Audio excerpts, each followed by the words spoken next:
குடியிருக்கும் எனது நண்பா நண்பிகள்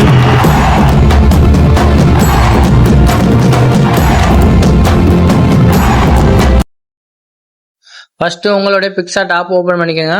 ஓப்பன் பண்ணீங்கன்னா இந்த மாதிரி வரும். அதில் ஃபர்ஸ்ட் ஆப்ஷன் ஓப்பன் பண்ணிக்கோங்க. ஓப்பன் பண்ணோன்னே இப்போ நான் கொடுத்துருக்க பேக்ரவுண்டை வந்து நீங்கள் ஃபர்ஸ்ட் செலக்ட் பண்ணிக்கோங்க.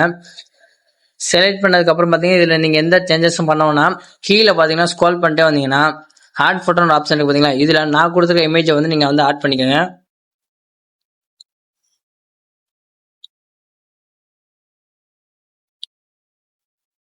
இந்த இமேஜை பார்த்தீங்கன்னா நீங்கள் வந்து இதை வந்து ஆட் பண்ணிக்கோங்க. இதை எப்படின்னா இந்த அளவுக்கு ஃபுல்லாக வச்சுக்கிட்டு இந்த ஓரத்தில் கொண்டு வந்துடுங்க. அப்படியே இதை அப்படியே ஓரத்தில் கொண்டு வந்துட்டு இப்போ என்ன பண்ணுறீங்கன்னு பார்த்தீங்கன்னா இந்த எரேசர் இருக்கு பார்த்தீங்களா, இந்த எரேசரை ஓப்பன் பண்ணி இந்த லைட்டாக அந்த எட்ஜை மட்டும் ரைட்டாக எரேஸ் பண்ணுங்க. எட்ஜை மட்டும் எரேஸ் பண்ணிட்டு டிக்கு கொடுத்துருங்க. டிக்கு கொடுத்துட்டு கீழே பார்த்தீங்கன்னா ஸ்க்ரோல் பண்ணிட்டு வந்தீங்கன்னா பிளண்டுன்னு ஒரு ஆப்ஷன் பார்த்தீங்கன்னா அதில் போயிட்டு இதில் நிறைய ஆப்ஷன் வரும். அதில் வந்து உங்களுக்கு பேக்ரவுண்டுக்கு தகுந்த மாதிரி நீங்கள் வந்து இதை வந்து செட் பண்ணிக்கோங்க. உங்களுக்கு இதில் எந்த எஃபெக்ட் பிடிச்சிருக்கோ அந்த எஃபெக்டை நீங்கள் வச்சுக்கோங்க. இப்போ பார்த்தீங்கன்னா நான் வந்து எனக்கு வந்து இந்த டார்க்குன்னு வந்து எனக்கு பிடிச்சிருக்கு, அதனால நான் இந்த எஃபெக்டை வச்சுக்கிறேன். வச்சதுக்கு அப்புறம் பார்த்தீங்கன்னா இப்போ வந்து இதில் வந்து உங்கள் இமேஜ் வந்து நீங்கள் ஆட் பண்ணணும்.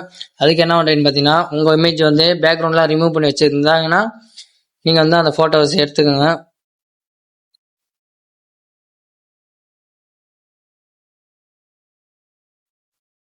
பார்த்தீங்கன்னா நான் இந்த ஃபோட்டோ வச்சுருக்கேன். இந்த ஃபோட்டோவை பார்த்தீங்கன்னா இந்த மாதிரி வச்சுக்கிட்டு கரெக்டாக இந்த அளவுக்கு வச்சுக்கோங்க. வச்சதுக்கு அப்புறம் பார்த்தீங்கன்னா இதை வந்து பேக்கில் கொஞ்சம் இந்த இமேஜுக்கு பின்னாடி போகிற மாதிரி வச்சுக்கோங்க.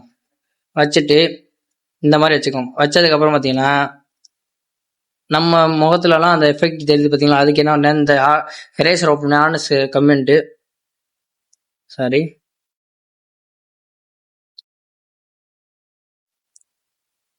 இப்போ பார்த்தீங்கன்னா இந்த இதை ஓப்பன் பண்ணி ஆனஸ் பண்ணிட்டு லைட்டாக இந்த வாரத்தில் மட்டும் இப்படி எரேஸ் பண்ணிங்க. எரேஸ் பண்ணுறதுக்கு அப்புறம் பார்த்தீங்கன்னா டிக்கு கொடுத்துட்டு இப்போ நம்ம இமேஜை வந்து லைட்டாக இந்த மாதிரி ஜூம் பண்ணிக்கோங்க. ஜூம் பண்ணிட்டு இந்த மாதிரி வச்சுக்கோங்க.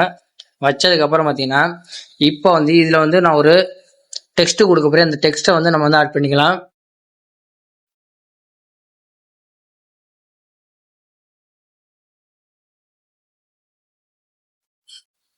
இப்போ பார்த்தீங்கன்னா இந்த இமேஜை வந்து நான் வந்து ஆட் பண்ணிக்கிறேன். இதை வந்து பார்த்தீங்கன்னா இந்த மாதிரி வச்சுக்கோங்க. இந்த அளவுக்கு வச்சு இது அப்படியே கொண்டு வந்து கீழே வச்சுருங்க. கீழே வச்சுட்டு கீழே பார்த்தீங்கன்னா மூணாவது ஒரு ஆப்ஷன் ரிமூவ் பீஜின்னு இருக்கு பார்த்தீங்களா, அது கொடுத்து இந்த பேக்ரவுண்டை ரிமூவ் பண்ணிக்கோங்க. ரிமூவ் பண்ணதுக்கு அப்புறம் பார்த்தீங்கன்னா இன்னும் ஒரே ஒரு இமேஜ் இருக்குது, அதை மட்டும் நம்ம ஆட் பண்ணிக்கலாம். இதை வந்து பார்த்தீங்கன்னா இந்த அளவுக்கு பெருசாக வச்சுக்கோங்க. வச்சதுக்கப்புறம் கரெக்டாக வச்சுக்கோங்க. வச்சதுக்கப்புறம் பார்த்தீங்கன்னா ஒரே ஒரு செயின் இமேஜ் வச்சுருக்கேன். அந்த செயின் இமேஜை வந்து நம்ம ஆட் பண்ணிக்கலாம்.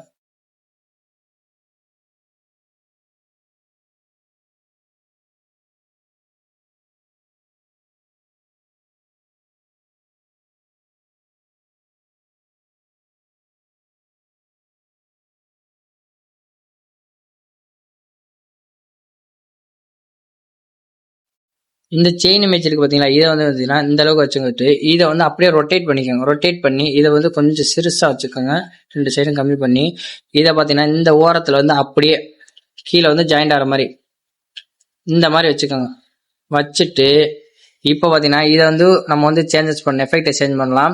கீழே பார்த்தீங்கன்னா பிளண்டர் ஆப்ஷன் பார்த்தீங்களா, இதில் போயிட்டு உங்களுக்கு எந்த இது பிடிச்சிருக்கோ அந்த இதை வந்து நீங்கள் வந்து கரெக்டாக வச்சுக்கோங்க. இப்போ பார்த்தீங்கன்னா நான் பேக்ரவுண்ட் வந்து ஓவர்லே கொடுத்துட்டு இதை வந்து அதிலே செட் பண்ணதுக்கப்புறம் பார்த்தீங்கன்னா இதில் வேற எந்த இதை நீங்கள் மாற்ற வேணாம். மேலே டிக் ஆப்ஷன் கொடுத்து சேவ் பண்ணிக்கோங்க. இந்த எஃபெக்ட் உங்களுக்கு பிடிச்சிருந்துச்சுன்னா இதை சேவ் பண்ணிக்கோங்க. இல்லை இது எனக்கு கொஞ்சம் டார்க்காக தெரியலன்னு நினச்சிங்கன்னா கீழே பார்த்தீங்கன்னா எஃபெக்ட்ஸ் ஆப்ஷன் பார்த்தீங்கன்னா அதில் போயிட்டு கச்சிடிஆர் எஃபெக்ட்னு ஒன்று இருக்கு, கச்சிடிஆர் 1ன்னு, அது இந்த 3வது எஃபெக்ட்ஸ் வரும். இது கொடுத்தீங்கன்னா நம்மளோட இமேஜை பார்க்கறதுக்கு பயங்கர லுக்காக இருக்கும். ரெண்டுக்கும் டிஃப்ரெண்ட் தெரியுது பாருங்க. அவ்வளோதாங்க. மேலே டிக் கொடுத்துச்சோம்னா நான் கொடுக்க பிஎன்ஜி டெக்ஸ்ட் எல்லாமே நான் என்னோட டிஸ்கிரிப்ஷனில் இருக்குது, நீங்கள் அதை டவுன்லோட் பண்ணிக்கோங்க. மேலே டிக் கொடுத்து சேவ் பண்ணுங்க. முக்கியமாக லைக் பண்ணுங்கள், ஷேர் பண்ணுங்கள், கமெண்ட் பண்ணுங்கள். முக்கியமாக சப்ஸ்கிரைப் பண்ணிடுங்க. யாருமே சப்ஸ்கிரைப் பண்ணாமல் தான் பார்க்குறீங்க. முடிஞ்ச அளவுக்கு சப்ஸ்கிரைப் பண்ணி சப்போர்ட் பண்ணுங்கள். தேங்க்ஸ் ஃபார் வாட்சிங்.